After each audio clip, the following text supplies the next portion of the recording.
Welcome back, Beans Army, to another episode of the Less is More Sports Podcast, the college offseason podcast where you could say we're less of the regular season, but more of the offseason.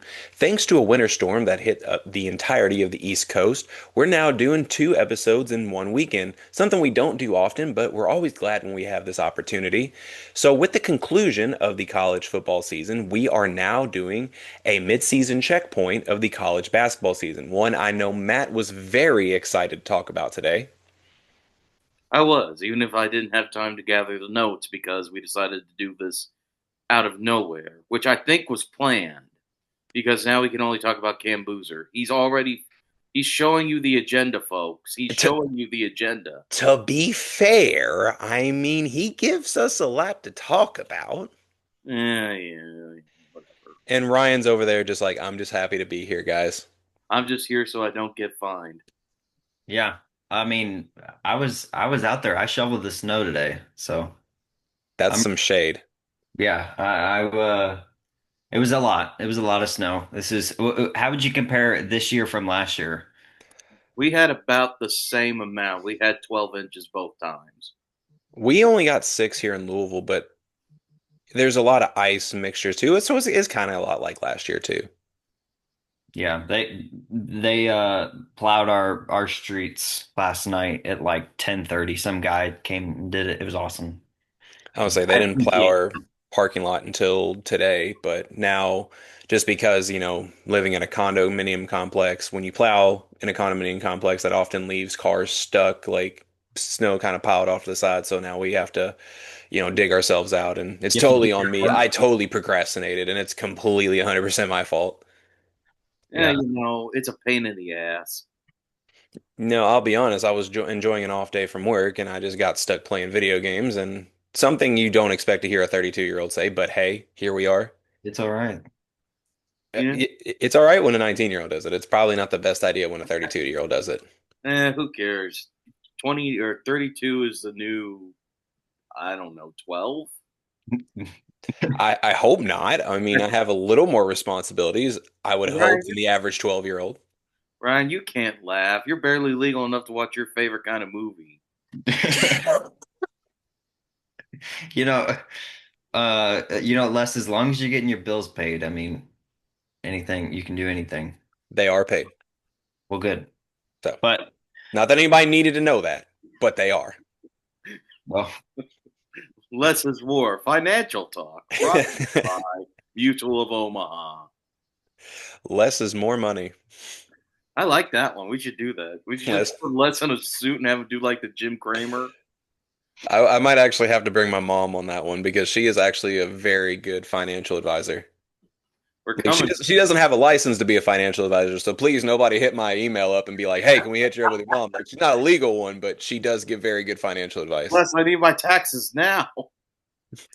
TurboTax for the win. We're coming for you, Dave Ramsey. It's oh, over. I was thinking of his name. I was thinking of Dave Ramsey. I was trying to remember who it was. Yeah. Before we get too sidetracked behind a winter storm and tax season, we do have a college basketball season to talk about. And as we get into the midseason checkpoint of what's going on in the college basketball world, what I do have to say is that if there's any topic that describes this college basketball season, it is this freshman class. And I'm just going to go ahead and say this.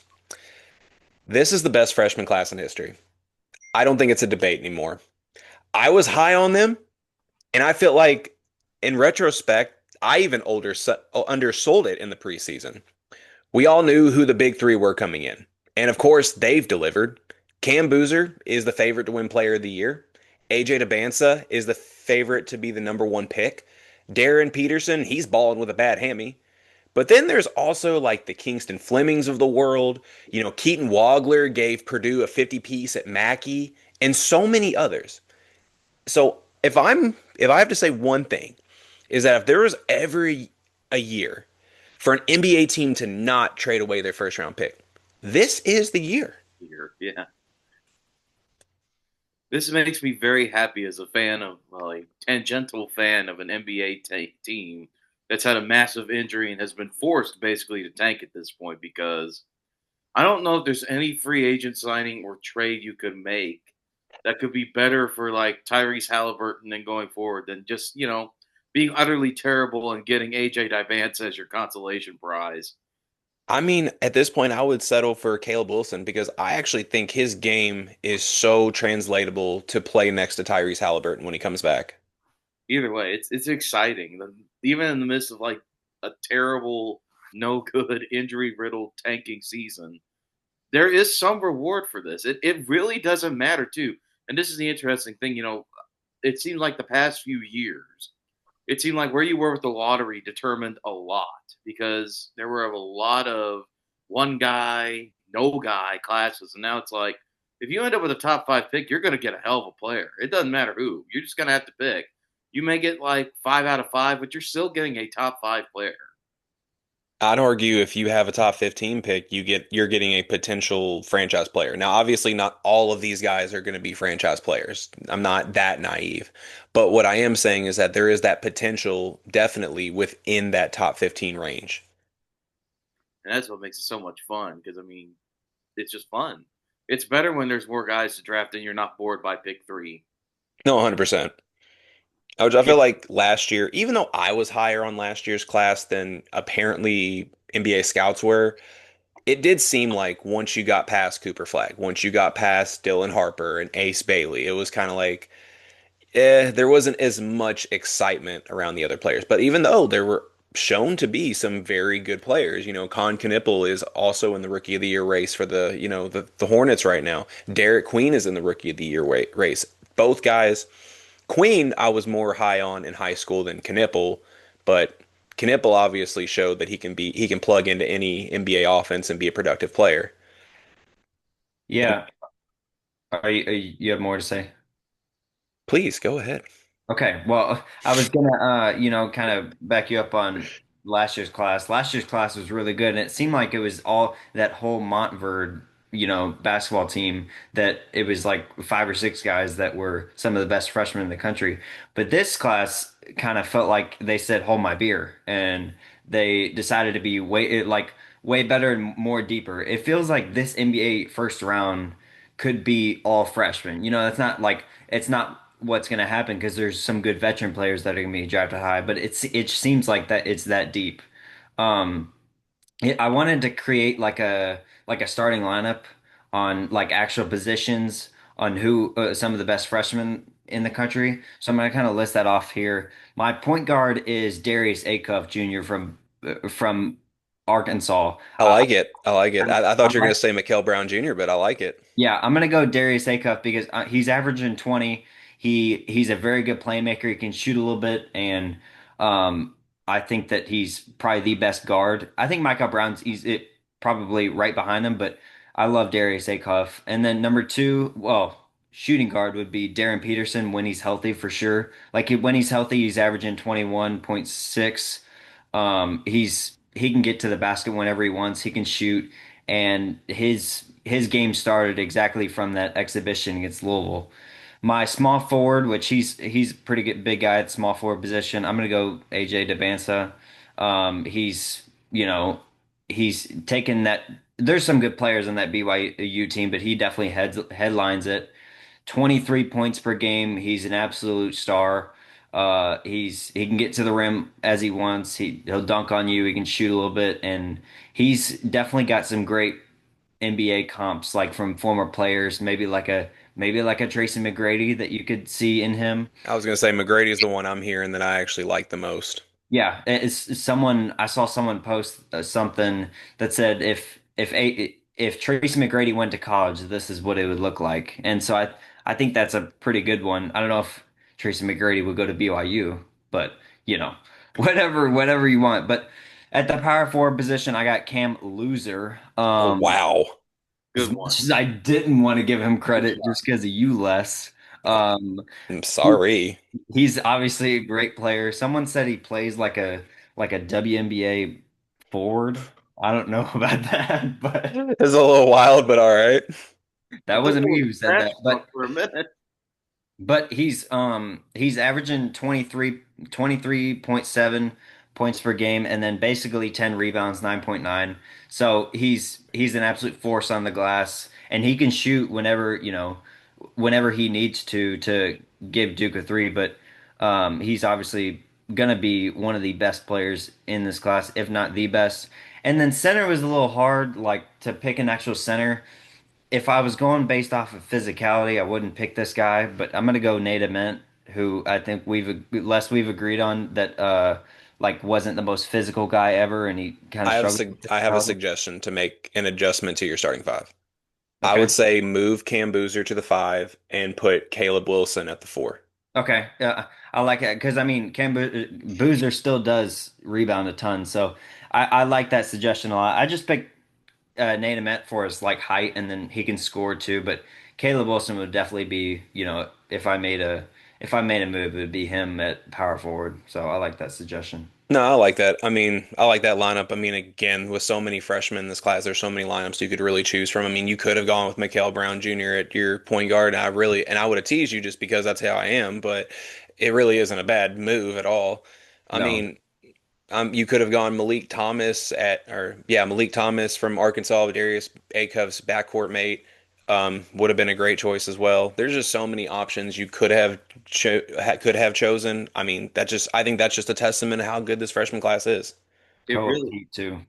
it hits me differently too because there's a guy averaging 15 points on a team that's undefeated right now, and we're not even talking about him in Koa Pete. Hmm. Yeah. Arizona's 20-0. This kid's averaging 15 points. It's like, he's good, but And the funny part about that, Matt, is he in recent games is kind of being undersold by his other freshman teammate, Braden Burries. yeah. I mean, the Arizona this year, I thought they'd be good. I was high on them as far back as like our transfer portal episode because I'm like, it's interesting. You can still get guys out of high school, and that's what they've done, and you could see it's paying off. I mean, 20-0 in the Big 12 is. I mean, I know it's still early. We're still in January here, but that conference is an absolute mess with a lot of teams that can beat you night in and night out. And they played a hell of a non-conference too. I mean, they're what I think still, and I might have missed the result because I've been very tired myself. They're still the only team that's knocked off UConn, and they knocked them off on the road. That's pretty impressive. Now, with that being said, are we all in agreement that the Big 12 is the best conference? Yeah, I was about to ask that later. Who do you all think the best conference is? But I do think it's the Big 12. Anybody want to make an argument for another But conference? I don't, but I feel be like honest. I, Big Ten is still really good, but I think the Big 12 is probably the best with how deep they are. Yeah, Well, they are definitely very deep. I'm going to disagree because the best conference is the Big West. Oh Lord, here we go. Because you've got the Hawaii Rainbow Warriors, the UC Irvine Anteaters, the UC Santa Barbara Gauchos. Shout out Jim Rome. Cal Poly, the Mustangs. You got a lot of good teams out there. I It think gets, BYU's beating every single one of those teams by 50. you just don't believe us. AJ's scoring 40 against all those You teams. don't believe Les. That's your problem. You're They may right, have I the best. don't. They may have the best mascots name. That's why it's That's like what it is. There we go. I'm wearing the They anteater might. hat. What do you want me to do? Hey, you suck. The Big West. You could just throw a complete curveball and be like, yeah, I love the Big West, but they're trash. It's a pretty complicated league this year. There is a race between my two favorites, Hawaii and UC Irvine. That's going to come down to the wire. Probably going to end up with a play-in game. But you know what? I love random ass mascots and I love random ass basketball. So go Big West.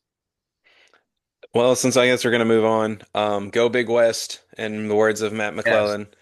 But since we talked about Arizona already, that kind of brings me to another portion of this show, in that the three best teams, of course, in my opinion, and I want your all's feedback on this, are Arizona, Michigan, and Duke. Arizona, they're the number one team in the country, and again, still undefeated, and they play in the Big 12, so obviously very impressive. Michigan, I would argue, impresses the most with the eye test. I mean, ever since they went to Maui and did what they did, it's like, they had the one hiccup against Wisconsin, but I mean, they're still beating teams by 30. I mean, they don't seemingly have any weaknesses. I mean, well, they do, but we'll get into that. We might get into that later. But, anyways, number three, I went with Duke. Non-homer pick, I promise. They do also have the most quad one wins in college basketball. So, of those three that I named, do you think any on this list is maybe overhyped? Would you replace any team on this list? I want your all's opinion. Ryan, I'll start with you since Matt just went on a spiel about the Big West. I'm gonna, this is not a homer pick also. I think those are three great teams, especially Arizona. I'm very high on Arizona. And if Louisville was out, I probably would cheer for Arizona because, my family's out there. They go to Arizona games sometimes, and I just like that team. Not a fan, but not like a fan, but I like that team. But I'm gonna call out Michigan as being a little bit overrated. I think so because at the start of the season they were absolutely blowing teams out. It didn't look like they were gonna get touched at all. But I just as in the long run, especially in the tournament, I'm concerned about their shooting, like the 3-point shooting. I don't feel like it's as good as it needs to be, especially if you want to win some games in the tournament. And that kind of starts with Elliot Cadeau. I'm not very high on his 3-point shooting. And Namari Burnett is okay, but like LJ Kaysen and then you got McKinney and then Gale, I just think they're too inconsistent with the shooting. Now I think they do have the best front court in college basketball with Ade Mara. Um, then you got obviously Yaxel Lendeborg, who can do a little bit of everything, and then Morez Johnson, who I think is overlooked a part of that front court, who really like when they win, it seems like he has a lot of points and he kind of does a little bit most of the offense. So I'm gonna go with Michigan as being a little bit overrated, just because they're shooting um, in the long run, and they may have peaked early and then kind of settle down as the season goes. Ironically enough, that wasn't even the weakness I was talking about. Ironically, I think their weakness is going to be defending the three in the tournament. The reason I say that is because oftentimes they run a three big lineup. In the Big Ten, that's going to work great. They're going to dominate most teams because, like Ryan said, they do have the best front court in the nation, in our opinion. Yeah. But you go against teams that can spread you out and shoot threes. I think when you have a three big lineup, it's hard for them to rotate on the perimeter and get a hand up against an open shooter. So that's what I think Michigan's one weakness is. If you face them, if you make them play a team that has, a lot of shooters, I think that can hurt them in the tournament. Matt, do you have anything to add To the subject or to Michigan? to the subject? Oh, okay. Or Michigan if you want. I'll go start with Michigan and then I'll work my way into the subject about who's overrated or who we're not talking about.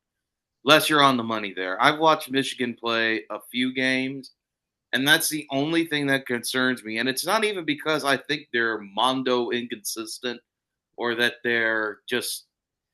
I just don't trust Big Ten basketball when it comes to the tournament because I've seen it so many times where it's not even like they're playing poorly. But these kids from the Big 12, these kids from the Big East, etc., just go nuts from beyond the arc, and there's just nothing you can do when you're used to running your three big set. There's just nothing you can do about it. And it's more of a fluke thing, really, than an actual stratagem for me when it comes to that. Is watching that. But March, it's like I've told you before. College sports are based on the most random playoff systems known to man, and it's going to continue that way. But I've talked about the Big Ten. I'm going to continue to talk about the Big Ten because, and I swear this is the last time I'm going to do it. I'm going to talk about how this is the year anything can happen again. Indiana football wins the championship. Blah blah blah. Big Ten wins 3 in a row. But let me tell you something. There's something even more crazy happening right now because in 49 states, it's just basketball. But in Lincoln, it's Nebraska ball, baby. 20-0 are the Cornhuskers, a program that's not won an NCAA tournament game in their history. Has made a tournament a few times, come up a little short. Shout out Petaway, he was a great player for them. This Nebraska team's built different, man. They're 20-0. They've withstood some punches. They trailed by 16 to Indiana, beat Michigan State on the road. They've got a tough stretch going on, but they are just an insanely fun team to watch. You got Hoiberg, he's tearing it up. Price Sanford comes in, he's tearing up. He's 6'7". Burke Buchanan, my bad. Oh my god, I knew I said that to get that, and I'm still disappointed. I can't say this name, but shout out to Burke I can't say it. I even wrote down the pronunciation, and now that I'm excited, I can't say it. Biuk Tunsel has reinvigorated his career after leaving UCLA. Shout out Turkey, one of my favorite countries. You've got like Sam Hoiberg still kicking ass. Rank Most is a super senior. He's one of the motors of that team. He's a great distributor. He's a great defender. They've got some depth, and they've even suffered an injury setback when they lost Connor Essegian. So I mean, this Nebraska team is legit. They are very much. I've seen this used as the analogy. I agree with the analogy fully. They are definitely that AAA, that AAU team of white kids that would just defend the hell out of you and then shoot the three and go up like 27-0. We played that. We played schools like that all the time when I was a player. And let me tell you something, it is irritating, but damn, are they good. And that's what Nebraska ball is like to me. Now, they've got a very, very tough stretch coming on. I think they play like Michigan tomorrow. Then they get Illinois. Then they get Rutgers, who's a bit of like a get right game if you lose those two. And then you're playing Purdue. But you're already 20-0. You're playing in the Big Ten. You got some great wins in your non-conference and in your conference already. Nebraska ball is legit, man. I can honestly see this team. Now, this is the whole thing with the NCAA tournament. With the right matchups, I can honestly see this team going pretty damn far. I think they could be an Elite Eight squad. They're number 7 in the country right now. And if they survive this stretch, maybe go 2-2, maybe go 3-1 even. I think people are going to wake up to the fact that Nebraska ball and Fred Hoiberg are here to stay. And I really think that they could join that. They could join that upper echelon just because their 3 and D skills just set them apart. They're like a Big Ten team, but different. They've got something. They've got some special sauce that I just trust. I don't know if it's the solid fundamentals. I don't know what you want to call it, but they've got something that they've got a secret sauce there. They've got secret stuff. So Nebraska ball, this is your time to shine. Herbie Husker, get off your ass. It's time to win win an NCAA tournament game. Yeah, and you were talking about like the Big Ten and the tournament. I want to kind of go off that a little bit. This is how I felt for a couple years. The Big Ten is obviously super, super physical, and the refs that call the Big Ten games are very like they know about the physicality in the Big Ten, and I feel like sometimes that negatively affects the Big Ten in like the tournament whenever they get other conferences refs like referees, and because they call the game a little bit differently, and so maybe Big Ten teams will get more fouls because they're not used to the big as the physicality is like some of the teams inside the Big Ten conference. But so yeah, that was just kind of the point I wanted to make about sometimes that negatively affects them in the tournament. But yeah. That's valid. Ironically enough, as we talk about the Big Ten, I mean, given everything Matt's talked about, that's the type of team that I expect to be able to beat Michigan in the tournament. Now, Yeah. obviously, in Big Ten play is going to be a little differently, like we've talked about. There, it's officiated differently, it's played differently in conference games, but in tournament setting, a team like Nebraska is actually the perfect team I think that could beat Michigan. But I'm gonna get your all's opinion on two teams because two teams that I've been watching a little bit. And I'll be honest, we didn't talk a lot about them in the preseason, but here they are. Number one, I'm going to go with Fran McCaslin's team, Texas Tech. They're the one team that's beaten my Blue Devils this year. And honestly, that's another ginormous choke job for my Blue Devils, if we're being completely honest. But don't look now, they're rattling off some very impressive wins. So are we sold on Texas Tech? Oh, I am. I mean, anytime you've got JT Toppin on the roster, you're going to do some amazing things. I wish in my heart of hearts that he was still at New Mexico. But this is just what you got to do when you're a team with you got oil money and you want to be good in the Big 12. You got to go out and get a guy like JT Toppin, help you win. I mean, he's the motor that makes it run. But for Texas Tech, I mean, they go into freaking Houston and make Houston look silly. You just don't go into Houston and run circles around Houston unless you've got some talent. And I'm going to add to that, Houston had an offensive performance that we don't see from them. And Kingston Fleming's having Yeah, 42. that's when you know that things are going your way. And I mean, let's be honest. Toppin's the engine. He leads the team in points. He's got 22 points a game. He's got 11 rebounds a game. He's the engine. But they've just got like such a great team dynamic. And that's what Grant McCasland was great at when he was in North Texas. and why every year I was screaming about North Texas being that team. He's just got such a great style of like coaching that emphasizes like the parts over. He's kind of like basketball Sing Yeti to me, and that's why I like him so much. Is that he's got this great emphasis on the culture and playing as a team, and then you give him a superstar like Toppin, and it all comes together like perfectly because you get a guy that buys in like Toppin with all that talent, and then you just spread that to the other guys on the roster, and you get like a well-oiled machine that can just go in and beat Duke and beat Illinois and beat Houston and beat Purdue. Oh, they lost Purdue. I'm sorry. You lose, and I mean they're not scared of anybody. I mean they've lost to Illinois, they've lost Purdue, they've lost to Arkansas. I don't think anyone's going to hold that against you. But you've beaten BYU, you've beaten Duke, you've beaten a lot of good teams as well. So I mean it's just going to be interesting to see. I think they're congealing at the perfect time. They got a game against Central Florida up next. Central Florida, sneaky good team. The Knights are probably going to make the NCAA tournament. And then next Monday, they've got a big one with Kansas. That's going to be a fun one to watch. But yeah, Texas Tech, I'm sold on them. If not only because they've got a great coach, they've also got a hell of a player in Toppin. And like I said, they're playing they're playing as a team. They're coming up with some big wins. They're in a tough conference, so things are going to like pile up, and they're not afraid to play anybody. Yeah, Ironically enough, and I thought Texas Tech was going to take a little bit of a hit after they lost their assistant Dave Smart, but they just haven't. And I'll be completely honest, as much attention as JT Toppin's going to get, and rightfully so, I don't even think he's the most important player on the team. To me, it's Christian Anderson. mhm. That was the guy that gave Duke at buckets. Like he was the guy we did not have an answer for. And when he's like hitting from deep and he's getting to his spots, hitting people with those tween in and out moves, I mean, there's just no guarding that offense when he's hitting.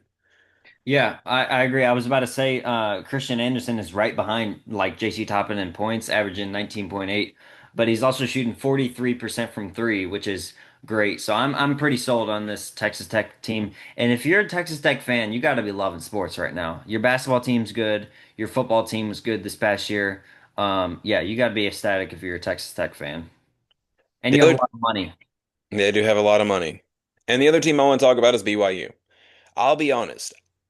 Heading into the season, I thought they might have been a little overhyped because of the AJ DeBanza move. It's like, yeah, he's good, but then of course, Rob Wright's there, guy that I like a lot. Richie Saunders. They got that they got that big man, I'm blanking on his name right now, that's a great energy guy. They actually have a nice team. I'll be honest. I'm not saying this as a slight to AJ in any way, but I don't even think they need AJ to go out and score 30 and 40 to win games. I mean, he gets them. He gets it. But I feel like this team is so well rounded that they kind of do their thing, and then whatever AJ gives them is just a bonus at this point. Yeah. I would agree with that. I think what a lot of people sleep on, and I'll try to be as quick as I can with this, is something you hinted at last there, which is BYU's got a lot more depth than you think. Hmm. I mean, they've got they've got blah, blah, blah, blah, blah. They've got Robert Wright the third. He's great. They've got Keita down low. He's their leading rebounder, even above Divansta. They're a very deep team. They have it.